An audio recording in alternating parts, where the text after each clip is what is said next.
we had a few technical difficulties, so we wasn't able to go to YouTube. So I'm doing Facebook Live. I apologize. We're gonna get it together.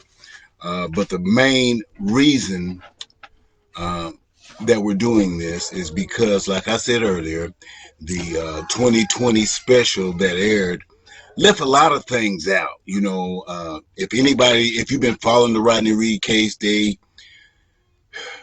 left tons of stuff out, and that's what we're going to talk a little bit about. And this is going to take several shows. I'm going to let you know because there's so much stuff, and we're going to put it out there. And everything that I'm telling you and going to talk about tonight is documented. This is not nothing that I'm pulling out of the air. These are court records. These are statements. These are everything that you can find if you pull the transcripts and everything else, however it works. But you get the drift. So with that being said, I'm going to go into a few things here. Let me find my glasses, my eyes, as old folks say. But we want to talk about, first off, they're talking about DNA, the sperm that was left there. And they claimed it happened the same night that Stacey was murdered, that he deposited that, should I say. And they found 3 sperm heads with detached tails, meaning they had been there for a while. Sperm can live in a person for, 48 to 72 hours, But anyway, but they didn't mention at the crime scene there were beer cans. And those beer cans were tested at the request of Rodney. Rodney asked his lawyers to test those cans. And the judge, the lawyers, prosecutors all thought, well, it's just a bunch of garbage. So they allowed it. They allowed us to have that test. That's one of the only tests that they allowed because they thought there was nothing there. When they tested those cans, DNA of David Hall, Ed Samela, and Stacey Stites was intertwined, mixed on those cans. They didn't say that, and they didn't say that there was other evidence. Hair follicles, Caucasian hair found on her, but it did not match Rodney because he's African American. They found fluid all over, fingerprints. Nothing belonged to Rodney. There were no eyewitnesses to put Rodney there. At the crime of the scene, there was nothing but 3 sperm heads with detached tails. Now I'm gonna say this, and like everybody knows, when Rodney said he did not know Stacey, that was like a out of instinct, protecting yourself because he knew what was coming next. And that was the wrong thing to do. And he knows that, and we all know that. But he did say that. And then he later on goes and say, well, yeah, I know her. And there are witnesses, HEB, all over town, me, my mom, cousins, neighbors, countless. None of them were called as to be a character witness and say, yeah, they knew about that relationship. None of them were called. None of Rodney witnesses were called. Okay, but let me break it down a little bit further for you here. They didn't mention that David Hall, the guys whose DNA was on them beer cans, lived in the same apartment complex as Jimmy Fennell, his good buddy, Brothers in Blue. And during that 2020 special, you heard Lisa Tanner say, I can't figure out how he would have got home and everything else. Well, David Hall DNA is at the crime scene, And he lives in the same apartment complex with Jimmy Fennell. Now, you ain't got to be a rocket scientist, but he had help. We all know this. Let's move a little further. They never talked about the other stuff that was found in that vehicle besides, the belt on the side of the truck, this and that. They didn't talk about there were clothes, a bag that looked to be packed, female clothes. They never mentioned that, but it's there. It's there. And they never talked about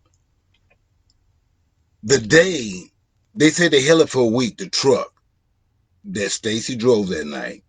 They said they impounded it for a week and ran all the tests, and they gave it back to Jimmy Fennell.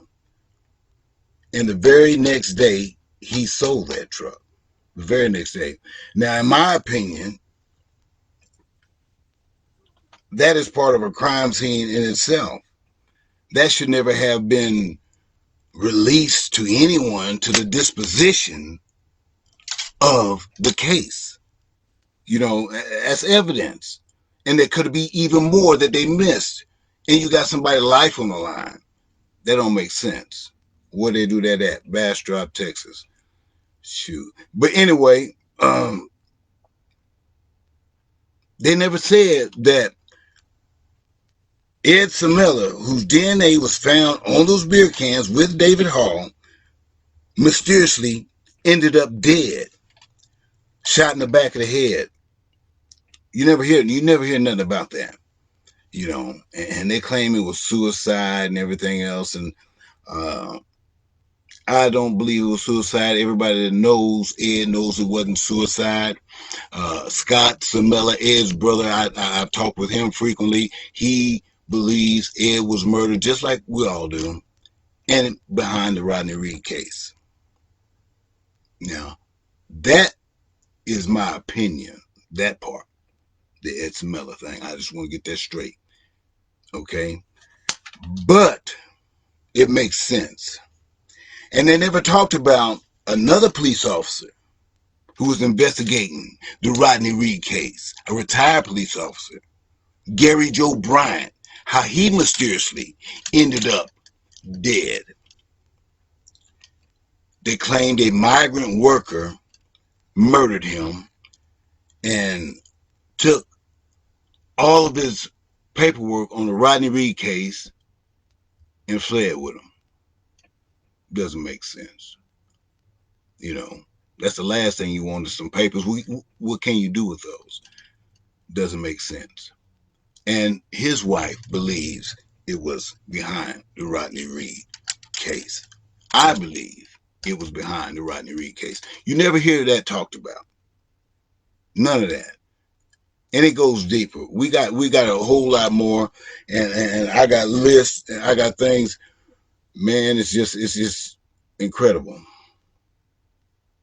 They never talk about. You never hear about Jimmy Fennell emptying his bank account that very next day after Stacey was found, or the very same day, or the very next day. I have to look at that, but I know it happened. There's records, documentation of it. Why would you do that? It don't make sense to me.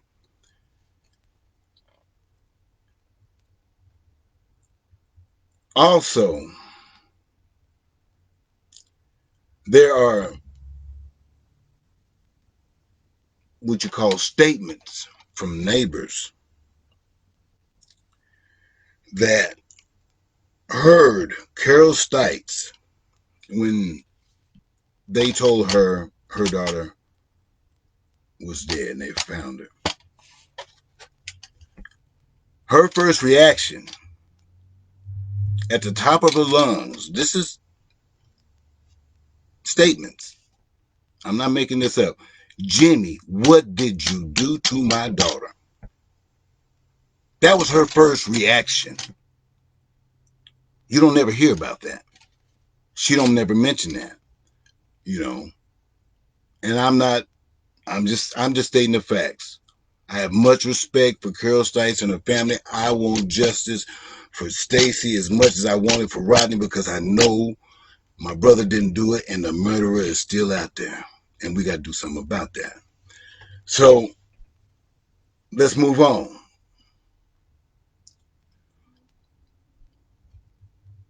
We want to talk about the other medical examiners. They brought in Dr. Biden, and they mentioned something about George Floyd and somebody else, but they failed to mention that he did, JFK, MLK, John Benet Ramsey, and he's like the grandfather of medical science, forensics, and he teaches it. He's a professor, and when somebody of importance or that's who they get. But not only him, there was a Dr. Riddick. He's one of the best renowned. And there was a Dr. Spence. All three did independent studies. And they all three came up with the same conclusion. Now, they don't know, Rodney from Adam. They got no reason, all three of them, it don't make sense. But the state won't allow that. You got three of the nation's best, and yet they won't admit it. That's crazy. That's wrong. That's wrong. We got a little more.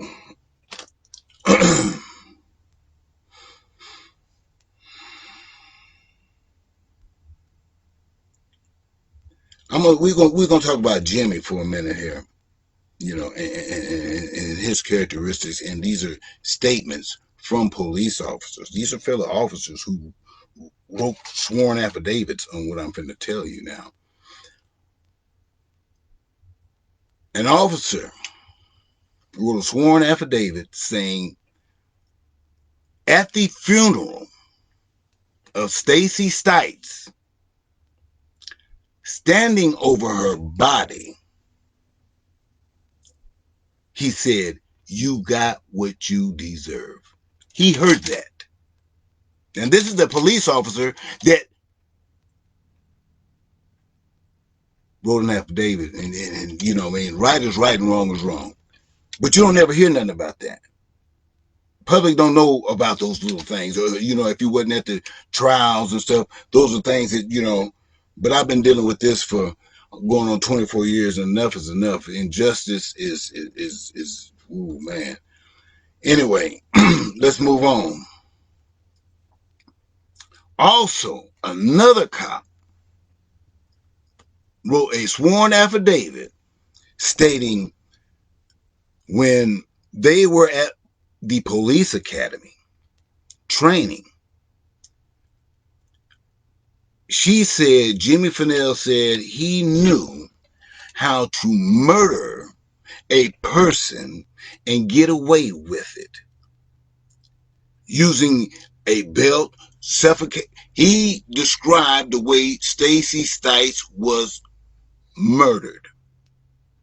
And that cop testified. She's from out of Dallas-Fort Worth area.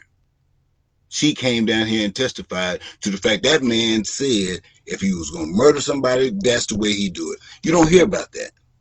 A lot of people don't know.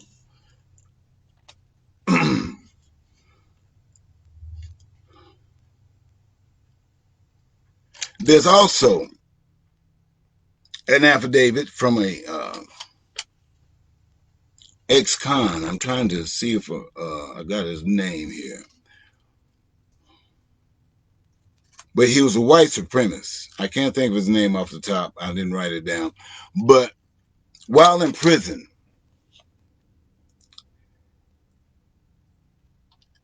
Jimmy Fennell needed protection. And he was paying for protection. And he had to join the Aryan Brotherhood, or, the white supremacist group there, the clique and groups.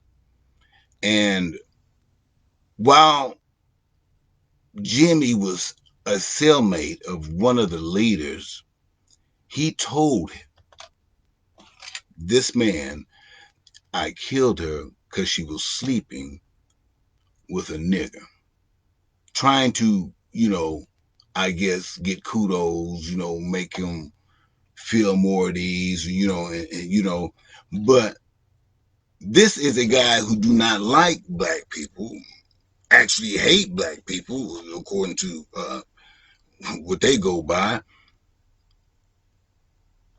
He wasn't getting nothing. He wasn't getting no extra time off. He just volunteered and he wrote this affidavit out. And but you don't hear about that. Now, Jimmy Fennell confessed in jail. You know, this is all documented. This is all documented. And I'm gonna go a little more, and I'm gonna shut it down. I got a lot of more. We're gonna have another in-depth facts of the truth of this case. But we want to talk a little bit before I go about the corruption in Bastrop and how it still exists to this day. Maybe not to the degree it's more undercover, but it's happening. And a lot of people laying down and taking it, and you shouldn't have to. Right is right and wrong is wrong. And you should not have to feel scared to stand up for your rights, to stand up for what you believe in, to stand up for your family. You should not have to worry about that. But Bastrop has a way of kind of, choking the spirit out of people, and making them scared to come forth because of reality, retaliation and stuff. But anyway, we're going to talk about Richard Hernandez, the sheriff, remember in the documentary, the one that said, well, if you hire me, elect me as sheriff, then I will find the murder of Stacey Stites within 6 months or something. Uh-huh. Well, they don't tell you that man was charged with 7 felonies, something to that degree, 6 or 7 felonies. They don't tell you he went to jail and he's on probation. He's no longer a sheriff. They don't tell you about that corruption, how he was using inmate as laborers and stuff, working for him, building stuff and doing stuff. You don't hear about that. That shows the corruption of the sheriff right there, the whole police, you know what I mean? But then let's move on. David Boyd. You don't hear about how he went to jail, DWIs and all this other kind of stuff, and slammed up in Austin. You don't hear all about that. And I know ain't nobody perfect, you know what I mean? But they want to paint a picture. I just want to tell the truth. I ain't painting it. I'm just calling the color what it is. And the corruption still goes on to this day. You know what I mean? And it's sad because there are people. I'm gonna have that in a later show. I'm gonna name a few people that have been wronged and got pending lawsuits against Bastrop for the corruption and stuff. They don't want you to hear about that, but you're gonna have to tune in for that later. So I'm gonna end it with that. I think that's enough for tonight. But what I do want to say for everybody that watched that 2020 and everything else, you know what I mean? I do want you to know, in case you don't know, there are other documentaries out there, excuse me. And you got State versus Reed, A Question of Justice on Texas Death Row. That was the very first one done. That was done by Ryan Polanski. And he's a pretty good friend of ours. You got Frame, how an innocent man ended up on Texas death row. You got the 6-part A Plea for Justice, Save Rodney Reed, a mini docuseries. You got A&E, Dead Again, Dead Man Walking. I'm saying, look up any one of these. We got a lot of more. Look at them. They get more into the facts and break stuff down than this 2020 thing. And that's why I'm disappointed. They had a lot of time and they didn't put it together well. They didn't let none of us really speak, you know what I mean, and get it out there. But God is good. You have Forbidden, Dying for Love, Love or Lies. You have CNN, HLN, Death Row Stories. You have the two-part Dr. Phil episodes that aired on October 11th and 12th. There's a lot of stuff out there that digs deep into it. You got all these documentaries out there. We got all this evidence out there. And we're going to go into more of it. We're going to talk about different people in later shows and stuff. But we're going to tell it like it is. I'm not going to sugarcoat it. You know, a lot of people have their opinion about the Rodney Reed case. You know, some people think he's guilty, you know, like the Stites family. You know what I mean? And I do want to say one thing about the Stites family. Not all of them think he's guilty. There was a list of what, 8 or 10, I forget the number, but it was quite a few relatives that wrote a letter on Rodney's behalf to the governor to save his life, stating that they don't believe Rodney Reed did this. Now, this is not one. This was quite a few of them. And in this document, you can look it up, you know,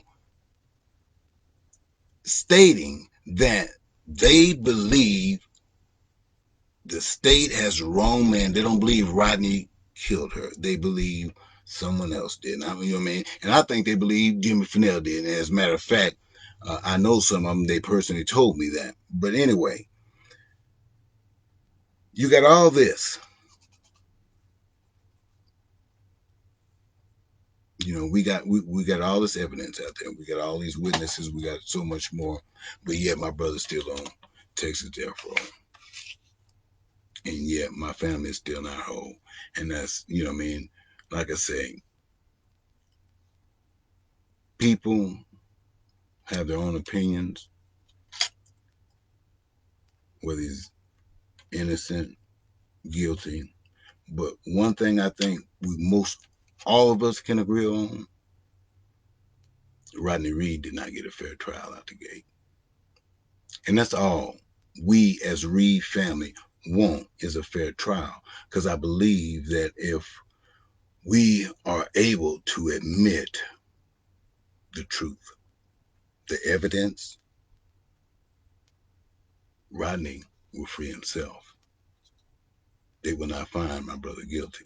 I know that, God knows that, and everybody that got good sense knows that by just looking at the scientific evidence. Just look at the whole case. So if we can't agree if he's innocent or guilty, but most of us, we can agree that he didn't get a fair trial. And with that, I'm going to end this thing. Y'all have a good night. Y'all stay tuned. Check us out. We're going to be doing more things, like I say, and be watching. Later.